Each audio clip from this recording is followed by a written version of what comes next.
Hi friends, good morning everyone. Welcome back to my channel fusion of love থেকে আমি রায়া। আশা করি তোমরা সবাই ভালো আছো। আমি অনেক ভালো আছি। আজকে থার্সডে, বেলা প্রায় বাজলো 11টা। ঘুম থেকে উঠতে আজ একটু দেরি হয়ে গেল, তাই তোমাদের সাথে আড্ডা শুরু করতেও দেরি হলো। তবে বলে না, সব দেরি খারাপ হয় না, আখেরে লাভই হলো। আজ ঘুম থেকে উঠেই দেখলাম রোদ ঝলমলে আকাশ, বাইরেটা এতটাই সুন্দর লাগছে। বাইরে হাঁটতে হাঁটতে চোখে পড়লো এই কাঠবিড়ালিগুলোর দিকে। ওদের মা রোজই ভাত দেয় খেতে, না হলে জানলার সামনে এসে দৌড়োদৌড়ি করতে থাকে। ওদের খিদের আবার কিন্তু সময় আছে, ঠিক সময় চলে এসে ডাকাডাকি করতে থাকে। আর খাওয়ার মধ্যে ওরা একটু ভাতই খায়। সত্যি অবলা জীবেদের যদি তুমি একদিন ভালোবাসো, ওরা তোমাদের সারা জীবন কোনো স্বার্থ ছাড়াই সঙ্গ দিয়ে যাবে। আর দেখো, আমরাই কি শুধু ঝগড়া করি, ওরাও নিজেদের মধ্যে ঝগড়া মারামারি করছে কেমন। যদিও ওদের ভাষা বোঝার ক্ষমতা আমার নেই, তবুও শুনতে মন্দ লাগছে না। কিন্তু এসব দৃশ্য সচরাচর খুঁজে পাওয়া খুব মুশকিল, তাই যখনই পাই সেগুলোকে একটু ক্যাপচার করে ক্যামেরা বন্দি করার চেষ্টা করি। একজন আরেকজনকে খেতে না দেওয়ার জন্য কেমন তাড়া দিচ্ছে, কেউ কারোর জায়গা এক চুলো ছাড়বে না। কম্পিটিশন হচ্ছে যেন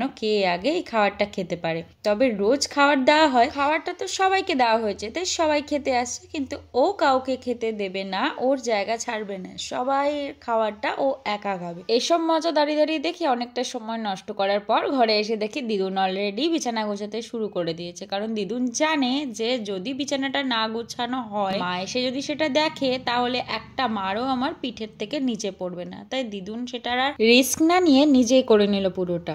শালিক পাখিগুলো কিচির মিচির করছে। কিছু কথা বলার জো আছে, তার আগে আমি তেলটা দিয়ে দিয়েছিলাম। তেলটা অলরেডি গরম হয়ে গেছে। এখানে ফোড়নগুলো একটু দিয়ে দিই, তেজপাতা, গোটা গরম মশলা। কি রান্না হচ্ছে বল? এই তুই খাবি? তুই খাবি? তুই খাবি? তুই তো অন্যদিন ওইখান দিয়ে আসিস, আজকে এখান থেকে এসেছিস কেন? দরজাটা বন্ধ করে দিলাম তো, তাই জন্য এখান থেকে এসেছে জানতে। সারাক্ষণ এখানে ঘোরাফেরা করতে থাকে।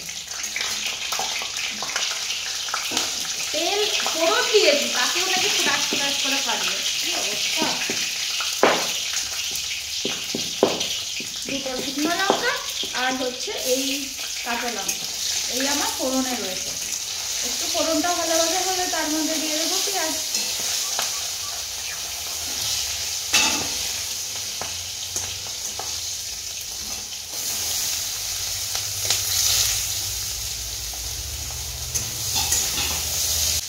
মা ভেবেছিল এটা প্রেসার কুকারে দেবে, হয়ে গেছে। রসুন একটু বাটো। মা ভেবেছিল প্রেসার কুকারে করবে, আর আমি আজকে ডিসাইড করেছি একবারে কড়াই করবো। আর সেই জন্য মা একটু, আর মাটনে না একটুখানি পেঁপে দিলে মাটনটা খেতে ভালো হয়। আমাদের গাছের পেঁপে, সেটা দিদুন আগের থেকে ভেজে ভুজে সব রেডি করে রেখেছে। আলু, সেটাও ভেজে ভুজে রেডি করা রয়েছে। সমস্ত কিছু, সমস্ত কাটা কুটি সমস্ত কমপ্লিট। আর এই মাটনটাতে ম্যারিনেট করে আমি আগেই তো ফ্রিজে ঢুকিয়ে রেখেছিলাম, সেটা তো বললামই। কারণ মাটন মেখে না বাইরে রেখে দিলে তো এটা জল ছেড়ে দেয়, সেই জন্য একটু ফ্রিজে রেখে দিই আমি। একটু ডিপ ফ্রিজে ওই 15-20 মিনিট, আধ ঘন্টা রেখে দিই, তাহলে এটা আটা হয়ে যায়। এবার কী কী দিয়ে ম্যারিনেট করেছি সেটা আমি তোমাদের বলি। একটু দই, তার মধ্যে দিয়েছিলাম জিরের গুঁড়ো, ধনের গুঁড়ো, আর একটু তেল, আর হচ্ছে ওই লাল লঙ্কা ছোটো, বাস। এই আর কিছু এর মধ্যে দেওয়ার নেই। এই দিয়ে ম্যারিনেট করে, ও না আরেকটা জিনিস দেওয়ার আছে, সর্ষের তেল ম্যারিনেট করে রেখে দিয়েছি। আর এইখানে রান্নাটা হবে হচ্ছে রিফাইন তেল দিয়ে, আর সর্ষের তেল দেওয়া হবে না। রিফাইন তেলটা অল্প একটু রিফাইন তেল দিয়ে রান্না করবো, খুব বেশি তেল লাগে না, কারণ মাটন থেকে একটু তেল ছাড়ে।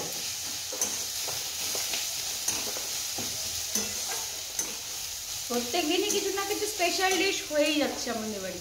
যে আমার মনে হচ্ছে আমি না আস্তে আস্তে ফুড ব্লগার হয়ে যাচ্ছি। প্রত্যেক দিন রান্নাঘরে একটা নতুন ডিশ, আর এক্সপেরিমেন্ট করতেও তো আমার ভালোই লাগে, এটা তো সবাই তোমরা জানো। আমি ভালোবাসি রান্না, এই মশলার সাথে এই মশলা, এই মশলার সাথে এই মশলা একটু মিক্স অ্যান্ড ম্যাচ করে এক্সপেরিমেন্ট করতে কেমন লাগে।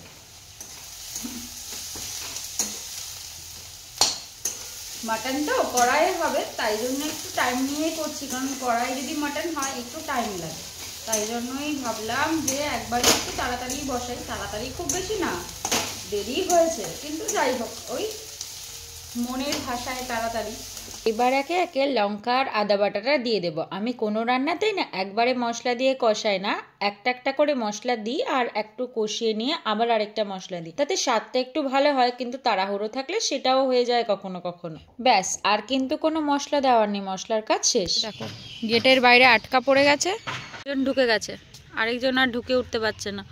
ওই ওকে আবার ওকে আনতে বাইরে গেল। আয় রে, বাইরে ঘোরাফেরা করিস না, শিয়ালে নিয়ে চলে যাবে কিন্তু। আয় আয়,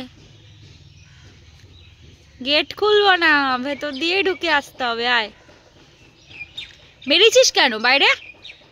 আর আমাদের ওই দিকের একটা জায়গা বন্ধ করে দিয়েছে। দেখো দেখো ঢুকছে কেমন করে, দেখো। আরে পরিষ্কার জায়গাটা দিয়ে আয়, ওরকম পচা জায়গা দিয়ে না এসে। হ্যাঁ আয় আয়, একটু বড় হয়ে গেলে আর আসতে পারবে না। এই দেখো কুচু পুচুটাকে, দেখো কুচু পুচুটাকে। আয় আয় আয় আয় আয় আয় আয়। আর আরেকজন বাইরে যাযাবরের মতন ঘুরে বেড়াচ্ছে। কিরে তুই আসবি না? আয় রে,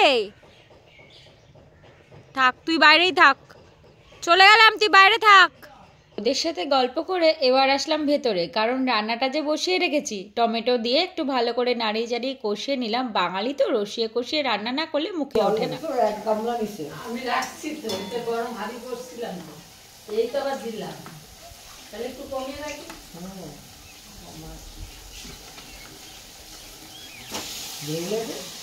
আচ্ছা দাঁড়াও, স্টোভটা পাবো তারপর তো। চুটি চুটি হাতে রান্না করিস কি শুরু?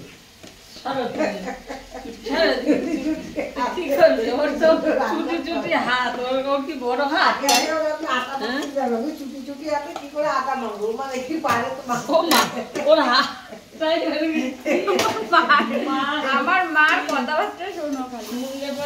সত্যি মা কালী, আমরা ভাবো চুটি চুটি হাতেও কি করে আটা মাখবে।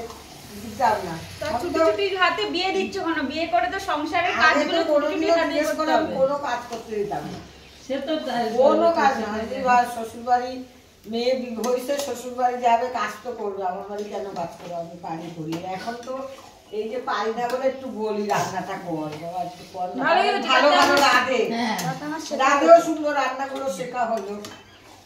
তাই একদিন আটা মাখতে গেছে, আবার ভাবি এই চুটি চুটি হাতে কি করে আটা মাখবে। তারপরে দেখি পারে মাখতে।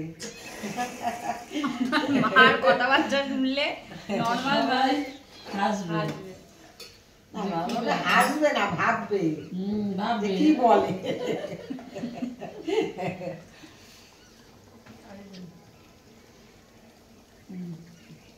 গরম হয়ে গেছে মানে কিছু বাঁচবে না, রেখে দাও সব মারো, এক দুই বাসন মারবে।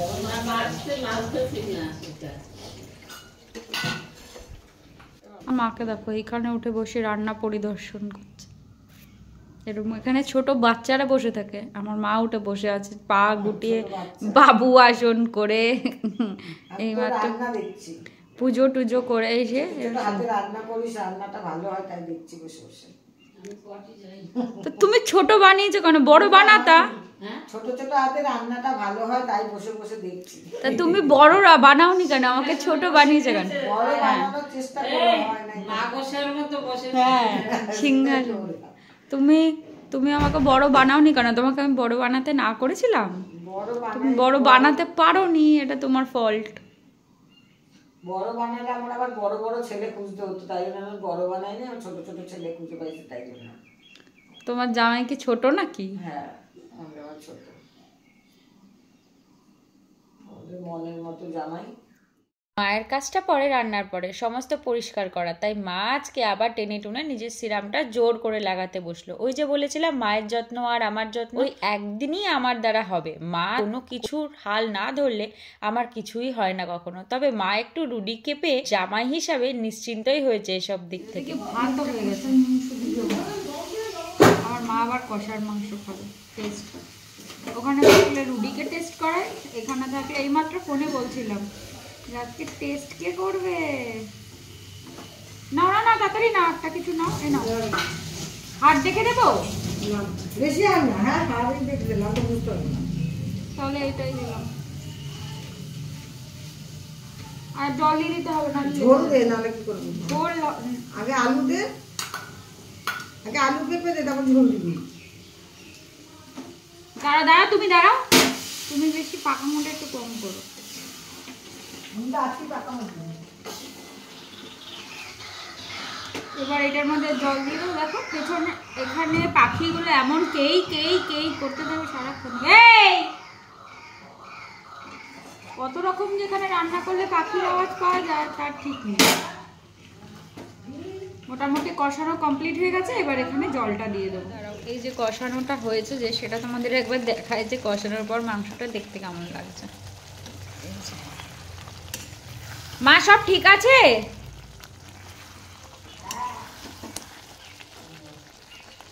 একদম সব ঠিক আছে। এবার ভেজে রাখা আলু আর পেঁপেটা দিয়ে ভালো করে কষিয়ে নিয়ে তারপরেই কিন্তু এর মধ্যে জলটা দেব। এবার বলি যে হঠাৎ করেই কেন আজকে মাটন? আজকে মাটন কিন্তু আমাদের 3 ঘরেই হয়েছে। তার কারণ ভাইফোঁটার সময় পিসিরা এসে আমাদের কিছু টাকা দিয়ে গেছে। প্রত্যেকবারই যখনই পিসিরা আসে তখনই কিছু না কিছু আমাদের টাকা দিয়ে যায়। সেই টাকাটা আমরা একসাথে জমিয়ে রেখে আমরা কিছু না কিছু খাবার খাই, সেটা একসাথেই হোক আর সবার ঘরে আলাদা আলাদা করে ডিস্ট্রিবিউট করেই হোক। এটাই আজকে আমাদের বাড়ির মাটন রহস্য। কি জামা প্যান্ট চুল কেটেছে, তো জামা প্যান্ট সব খুলবে, তাহলে টাকাও কি ধুতে হবে? সে টাকা ধুয়ে দিতে পারলে তুমি দাও। সে জিজ্ঞাসা করছে তাই। তোমার যদি মনে হয় টাকাটাও ধোয়া উচিত তাহলে তুমি ধুয়ে দিতেই পারো, তাই না? জল টল সমস্ত কিছু দেওয়া কমপ্লিট হয়ে গেছে। এবার শুধু ফুটবে, ফুটলে একটু সমস্ত কিছু আরেকটু সিদ্ধ হবে, ব্যাস। এমনি মাকে জিজ্ঞেস করলাম, মা বললো সিদ্ধ টিদ্ধ সমস্ত কিছু হয়ে গেছে। তো চলো এটা হতে থাক, আমি একটু ঘুরে আসি বাইরে থেকে। আজকে এত সুন্দর একটা রোদ উঠেছে, এই রোদটা অনেক দিন পর উঠলো। আর মা তো চুলে তেল দিয়েই দিয়েছে, তাই জন্য একটু দাঁড়ালাম রোদের মধ্যে চুলটা শুকানোর জন্য, নাহলে স্নান করতে যেতে পারবো না চুলটা না শুকালে। আর রোদটা বেশ ভালো লাগছে আজকে, কারণ অন্যান্য সময় রোদটা না ভালো লাগে না। এই কদিন তো রোদ ওঠেইনি, আজকে রোদটা বেশ সুন্দর লাগছে, একটু দাঁড়াতে বেশ মজা লাগছে। খেটে উঠে একটু আজকে রোদে দাঁড়াবো, খুব আর মানে হয় না এই রোদটার একটা শীতকালের ধূপ ধূপ ধূপ আওয়াজ সারাক্ষণ। আমাদের বাড়িতে কাজ হচ্ছে কনস্ট্রাকশনে, ছোটো মাদের ঘরে, এই জন্যই আওয়াজটা হচ্ছে।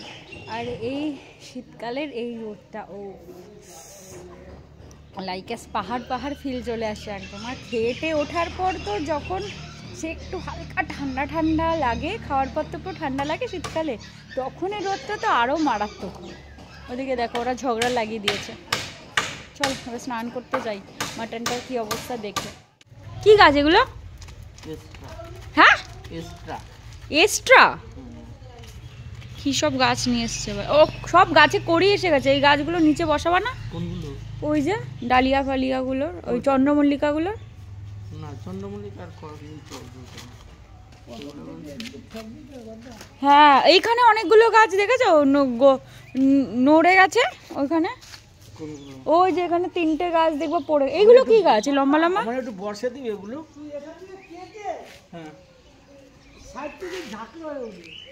হ্যাঁ ওখান দিয়ে ফুল ছোট হয়। এইগুলো কি গাছ এই লম্বা লম্বা গুলো? কোনগুলো? এই যেগুলো গার্ডিলার, ওই যে বিয়ে বাড়িতে যায় না। ও কোত্থেকে পেয়েছো তুমি এই সব গাছ ফাছগুলো? কোন কোন নার্সারি থেকে পেয়েছো? কোনটা? ওই যে ওইখানে কোন জায়গা? আর দিছি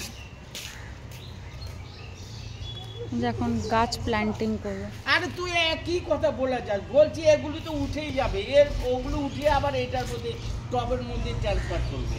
তুমি আবার ডালিয়া লাগাওনি? ওই যে ডালিয়া লাগাইছি। কোনগুলোকে টবে লাগাবো? এগুলোকে? কোনগুলো? এগুলোকে টবে লাগাবা? উঠিয়ে টবে লাগাবো, তো ঠাকুরের উৎসবে ইয়ে হবে। এইখানটা তো নরমালি থাকে।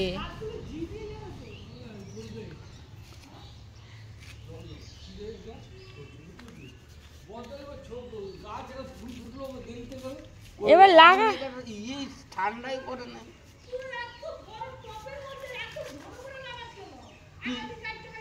কি আমার মা লগা ছিঁড়ি দেখেছো?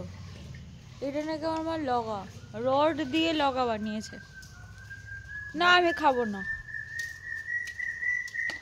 তোর কি পেয়ারা খেতে ইচ্ছে করছে এখন খেটে উঠেই? তুই কি গরু নাকি? আমি খেয়ে দিয়েছি, ফল খেয়েছি। খেয়ে উঠে কেউ ফল খায় না ছাগল। খাওয়ার আগে সবসময় ফল খেতে হয়। বেগুনগুলো কি সুন্দর হয়েছে ভাই, দেখেছিস? দেখ বেগুন, এই বেগুনগুলো তো খেতে ভালো হবে, এর মধ্যে তো ভুলভাল সার দেওয়া নেই, সুন্দর খেতে হবে এই বেগুনগুলো, যা টেস্ট হবে না। কত টাকা কিলো বলতো বেগুনের?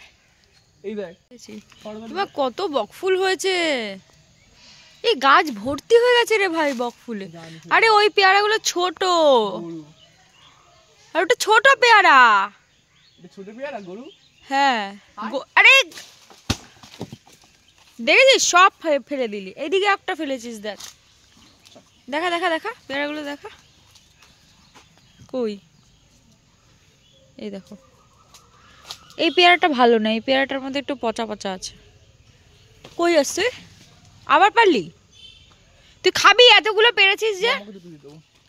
বম্মা অলরেডি পেরেছে আজকে 3-4টে। ও বাবা,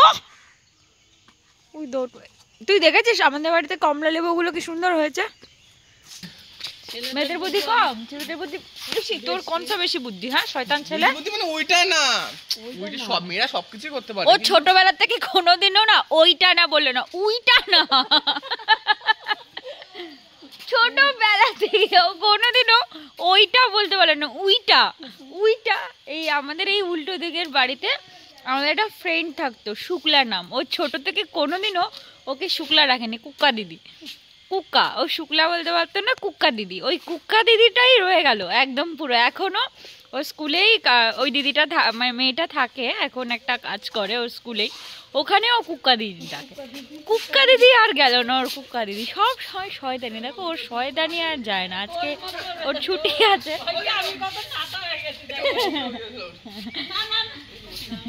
কি বলছে কি বলছে? পাঁচিলে ওইখানে উঠে এখানে বসিয়ে দিলে কি হতে পারে বুঝতে পারছিস? ওখানে ওখানে তুই বস, তুই বস। আর দেখো শয়তানি করে এখানে, মানে আমাদের ঝুড়িটাকে ওই পাশে দিতে হবে, তাই জন্য ঝুড়িটাকে এখানে আটকে দিয়েছে। কিরকম শয়তান। এখানে ডালি, এখানে শুধু ডালিয়া নেই, ডালিয়া আছে এক্সট্রা এক্সট্রা এক্সট্রা।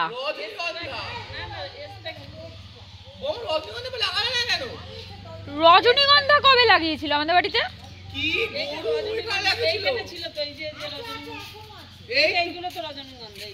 কোনগুলো? কোনগুলো? এইগুলো রজনীগন্ধাও লাগিয়েছে, কিছুই বাদ দেয়নি। ভাই শয়তানি করবি না, মার খেয়ে যাবি কিন্তু আজকে আমাকে। হ্যাঁ অনেক ফুলও তুলেছি রজনীগন্ধা। কই কোনোদিনও আমি দেখিনি তো। অনেক বড় ছিল, এটা কেটে ফেলেছে তো। কি এটা? পদ্মফুলের বীজ। পদ্মফুলের বীজটা তুই ছাড়লি কেন? ছিড়লি কেন? শুধু শয়তানি বুদ্ধি ওর মাথার মধ্যে। খালি দুষ্টুমি, লোটাস কি দেখাতে চাই? এগুলো জল এসে এই পদ্মের বীজ দেখ। হ্যাঁ বীজ তো হবে, তুই বীজটাকে ফেললি কেন? ফেলে তো হয়ে যাবে। ওখানে ফেলে দে, ওখানে, এখানে ফেলিস না। আরে এখানে হবে না কি? আরে হবে, ওই কর্নারটায় ফেলে দে, তাহলেই হবে। কর্নারটায় ফেলে দে। ও মামা, আমাদের যে পদ্মফুলের গাছগুলো, মানে প্রত্যেকদিন যে পদ্মফুলগুলো হয় না, ওইগুলো ফেলে না দিয়ে এই কর্নারটাতে পুঁতে দিতে পারো, তাহলেই গাছ হয়ে যাবে ভালো ভালো। হ্যাঁ কেন? রেখে দিয়ে ঠিক হয়ে যাবে। বম্মা, তোর বম্মা আর একজন পাগল, যে পুজো দেওয়া ফুলগুলো এখানে তো এটা ফেটা কিছু ছাড়া হয় না। আরে পদ্ম ফুল। আজকে তোমাদের একটু বাগানে নিয়ে আসবো, এটা সকাল থেকে ভেবে রেখেছিলাম। বেগুন গাছ লাগিয়েছিল জানো তো, দেখো বেগুন হয়েছে কতগুলো। আমাদের বাড়ির বেগুনগুলো খুব একটা বড় হয় না ঠিকই, কিন্তু খেতে এত স্বাদ হয় যে কি বলবো। জানো তো বেগুন ভাজাটাকেও যেন এত খেতে দুর্দান্ত লাগে, মুখে দিলেই যেন গলে যায় পুরো। বাড়ির তৈরি সার দেওয়া হয় পুরো, তাই জন্যই বুঝি খেতে এত স্বাদ হয়। চলো এবার কাকা যে কমলা লেবু গাছগুলো লাগিয়েছিল সেগুলো কেমন গাছ ভর্তি করে ফল দিয়েছে সেটা তো তোমাদের আগেই দেখিয়েছিলাম, কিন্তু এখন দেখো কত বড় বড় হয়ে হলুদ হলুদ হয়ে গেছে, গাছ ভর্তি, কত সুন্দর লাগছে না দেখতে। এগুলো খেতে কিন্তু খুব একটা ভালো হয় না, একটু টক হয়, কিন্তু গাছ ভর্তি হলুদ হলুদ লেবু দেখতে সুন্দর লাগছে না। পুরো শিটং এর কথা মনে পড়ে যাচ্ছে, শিটং এর সেই কমলা লেবুগুলোর কথা। তবে এই শীতের বিকেলে এখান থেকেই তোমাদের বিদায় জানাই। তোমরা ভালো থেকো, সুস্থ থেকো, সাবধানে থেকো। কালকে আর একটা নতুন ভিডিও বা নতুন আড্ডার জন্য অপেক্ষায় থেকো। ভিডিও ভালো লাগলে একটা লাইক করে দিও আর কমেন্ট করে জানিও তোমাদের কেমন লাগে। আর আমাকে যদি ভালো লেগে থাকে তাহলে একটা প্লিজ সাবস্ক্রাইব করে দিও, সেটা ভুলে যেও না কিন্তু। তাই আজকের মতন টাটা, আবার কালকে দেখা হবে।